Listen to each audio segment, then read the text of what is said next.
Welcome to another broadcast of UHS Talk. Today I'm joined with my co-anchor, John Gillen.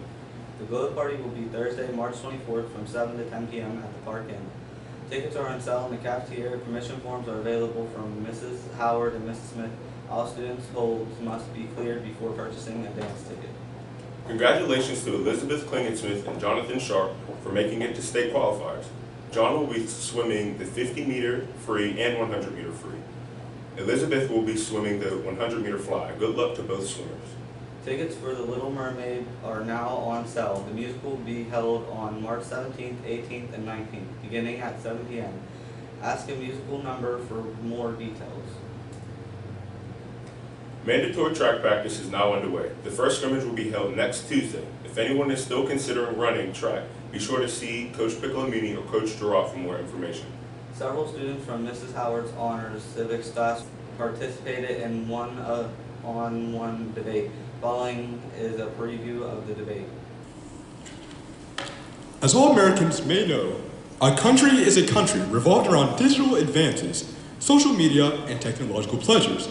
One of these pleasures will be the digital video game, an item heavily bought and anticipated by many, especially adolescents. Video games can enlighten us, bringing joy as well.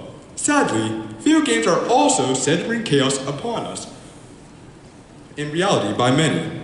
Could this truly be? While this is generally stated by many, there are various sources of information claiming video games not cause violence and harm.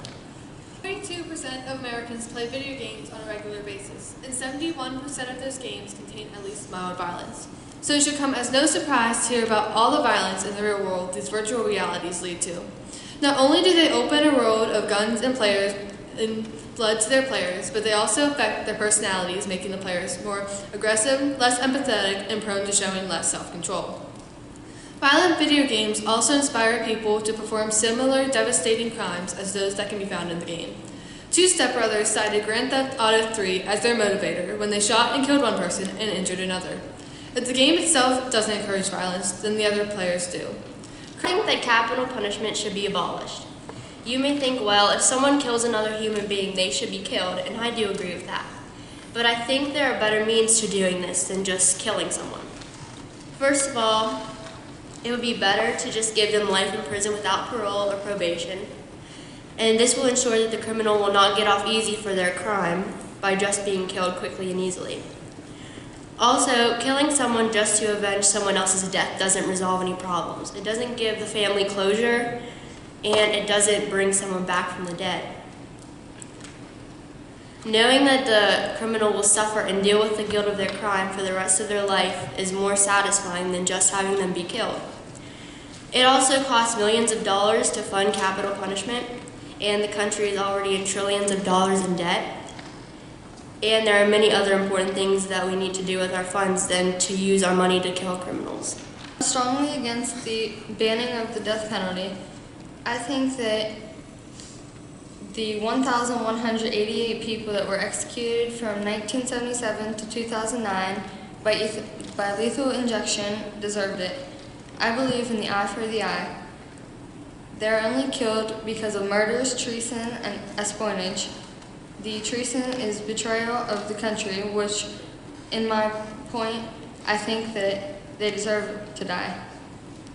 I think that the jail gives people more life. Okay, school uniforms should be in every school.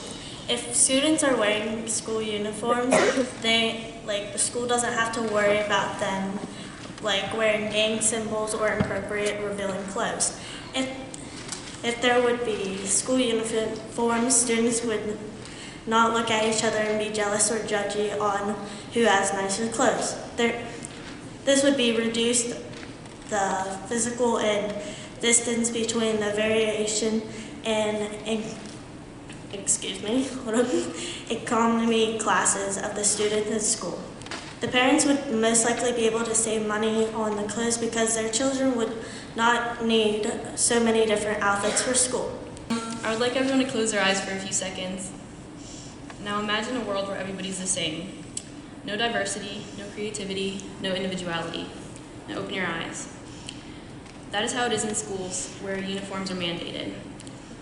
Uniforms promote conformity over self-expression at an age when self-expression is most detrimental to a child's development. Students are entitled to the freedom of expression, and restricting that is restricting their First Amendment rights. In fact, the American Civil Liberties Union has even stated that schools should think twice before instituting a uniform policy, and that uniforms are an inefficient and unnecessary bureaucracy that requires school officials to worry about what everybody's wearing. In my opinion, banning abortion should be kept an option. There are many people who think abortion should be banned and that taking the life of a child away is wrong, but there are very valid reasons that abortion should be an option among women that become pregnant.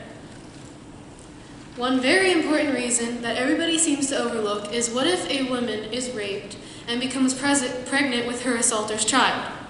It is already physically and mentally damaging that she has been violated for an ill person's pleasure, but to be forced to have that kid is completely and undeservedly cruel.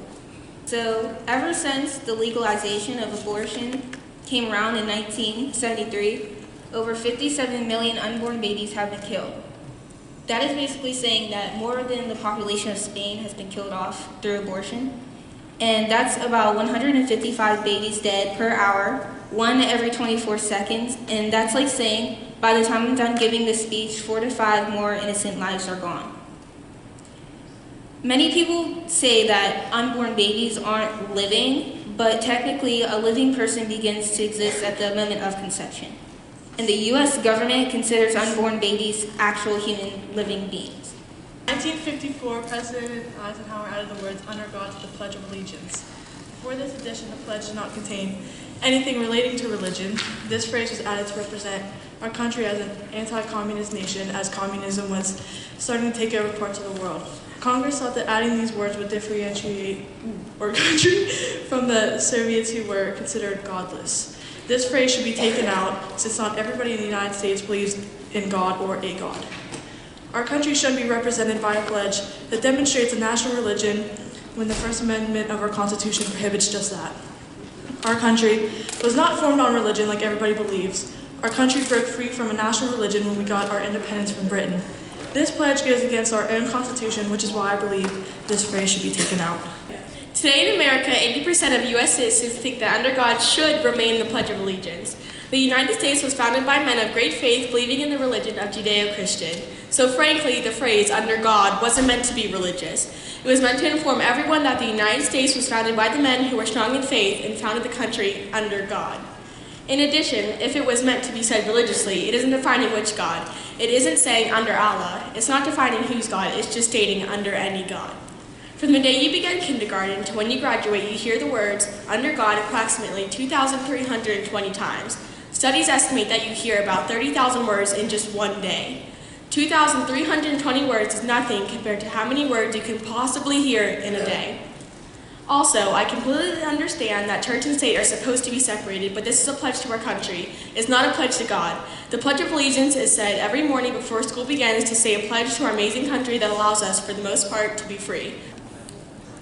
Marijuana has been used for over 10,000 years, and not one death has ever been recorded because of it. So that means that it's not really that harmless to you, and other stuff that you do causes death. There will be less crime too. That means less smuggling across the border. That will decrease crime rates everywhere. Instead of smoking it, we can make it into a spice or a pill, which makes it less dangerous for your lungs. And it's less harmful than any other drug. Like drinking, it's worse for you because you can actually get intoxicated and kill yourself while driving. 70% of people want to legalize it, while only 23% say no to it. There have been debates on whether marijuana should be legalized for medicinal purposes or not. In my opinion, marijuana should not be legalized for medicinal purposes. Marijuana is terrible for your mental and physical health. It is worse than smoking cigarettes for you. It can take off your IQ points and your overall intelligence. A recent Northwestern University study found that marijuana users have an abnormal brain structure and poor memory, and that chronic marijuana abuse may lead to brain changes resembling schizophrenia. Marijuana is also worse for you than cigarette smoke. Regular users are hit with devastating lung problems as much as 20 years earlier than smokers. You can watch more of the debate on UHS Talk. That's all for this week. Thank you for watching.